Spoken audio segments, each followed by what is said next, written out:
Hello, my name is Lauren Strickland, and I'm the Ronin Woodworker. And we're about to complete part two of the first step or process in woodworking. We just did the debarking video where we used a draw knife. Now I'm going to show you how to split this log here. And if you want to, you can also quarter it. But we're splitting this and quartering it if we want to make it to where it'll dry faster.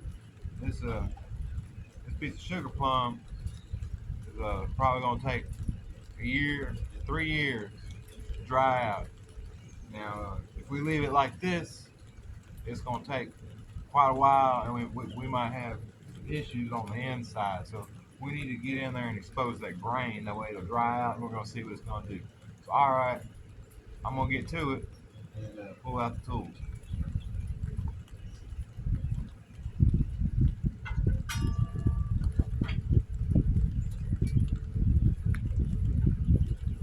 Here's how I do it. I have some wedges. I have my carpenter's hatchet, makeshift carpenter's hatchet that I made. Well, not made, but modified from something I had. I have a saw here. It is a push saw, but it also cuts on the push stroke as well. It was originally a coarse cut Irwin saw.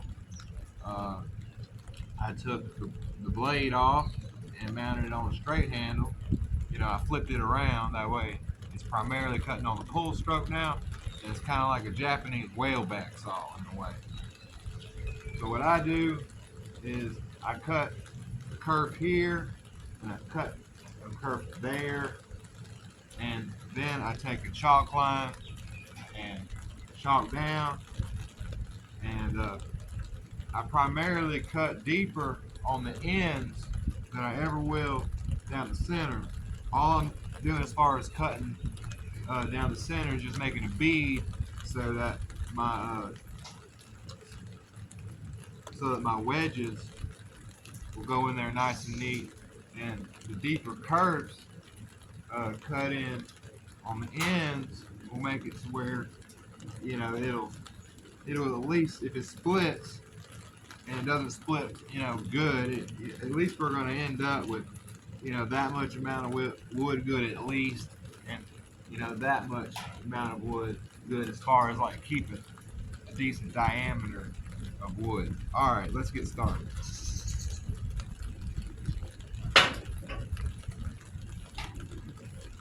Now I've already got this part over here curved out. You can kind of see how deep I got that.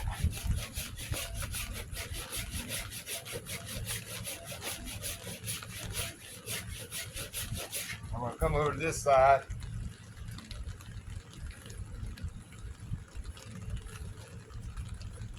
Now I've already marked a line that's straight with this, and then we'll use our chalk line to give us a line all the way down. I'm using cuts on the push, but the push isn't as aggressive as the pull. So I use both to get the saw started, as you can see. Then once it's started, I go at it.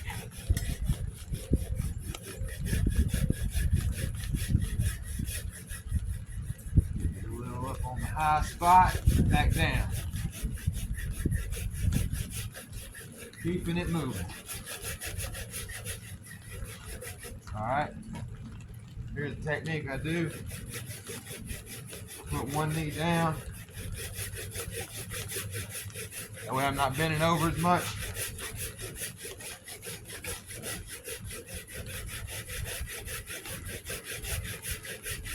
I have my left foot out planted. I'm firm to the ground. I can even do this one-handed if I want to. There was a little bind there, but nothing this saw can't handle. it cuts better on wet wood anyway. All right.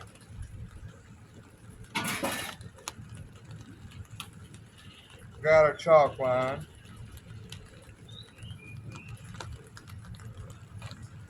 Move these wedges temporarily out of the way.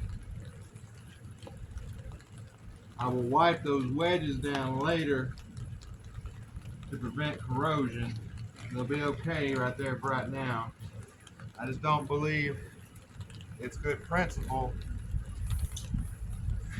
to put down edge tools, and a wedge really isn't an edge tool. You don't need a wedge to be really sharp.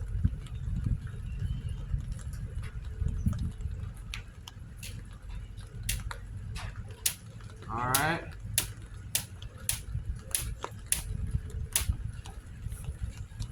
Got our line. Keep it rolling. We want to make this fast.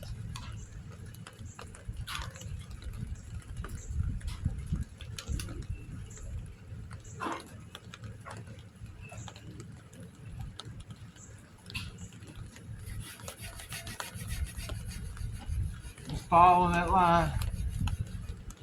General direction.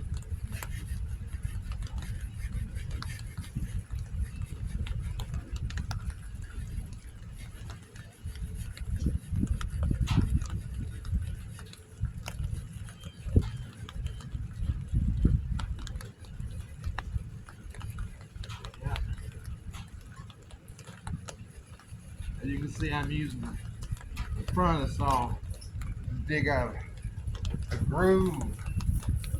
It's not necessarily a dado, but a groove.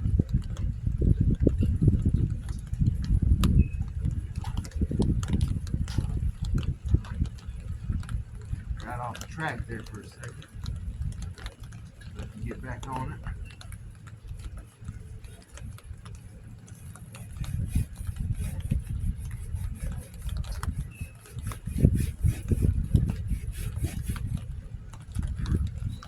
Now this is a rough cut blade, so it's gonna not have a thin kerf, and that's not what I want. I want something with thick kerf. This has a kerf almost the thickness of a circular saw. Alright, let's move down the line.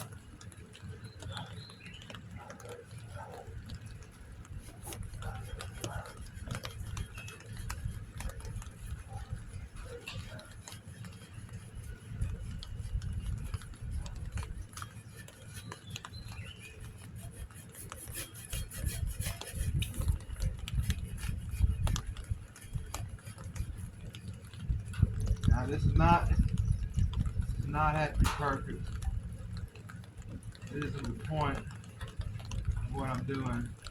So long as you're keeping a decent track of this line where they correspond or meet each other.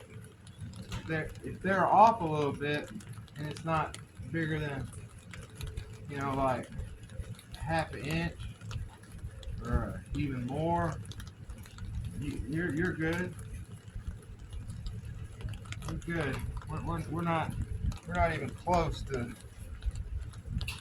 being to the point where we can really start thinking about accuracy in the woodworking shop. I'm gonna take a pause, and we're gonna have the wedges in next.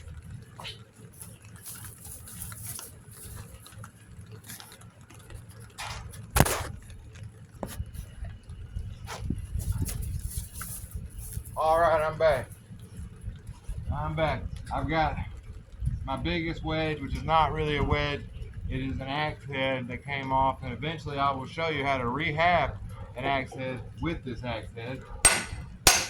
But for right now, she's a wedge because,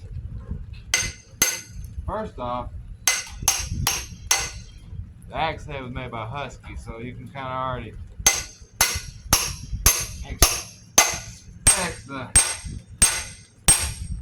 turmoil I went through by having to use it the way it came, and I'm actually kind of glad that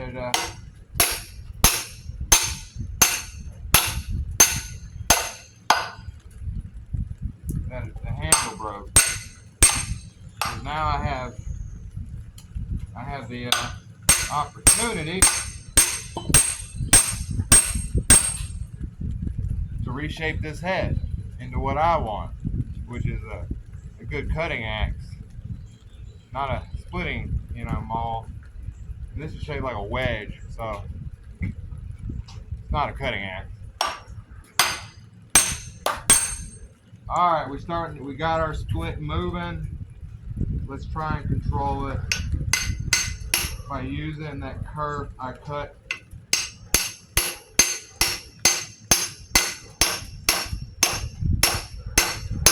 All right, keep going down the line. Let's try and control this now. I don't own a fro.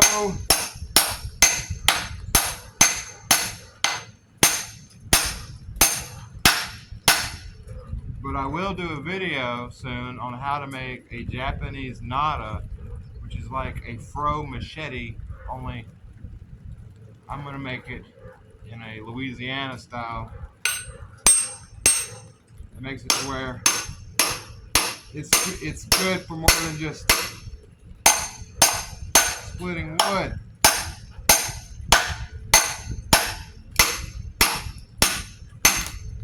Got a nice split moving there.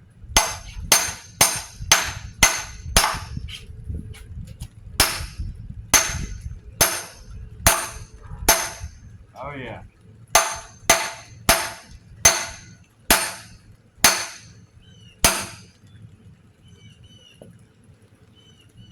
Now from here, remove a wedge, bring it down the line.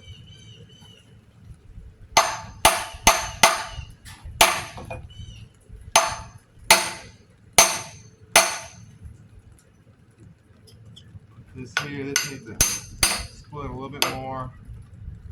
It's not splitting straight, it's going with whatever the grain gives us. And that's what we're going to take. That's what nature gives us. That's what we work with.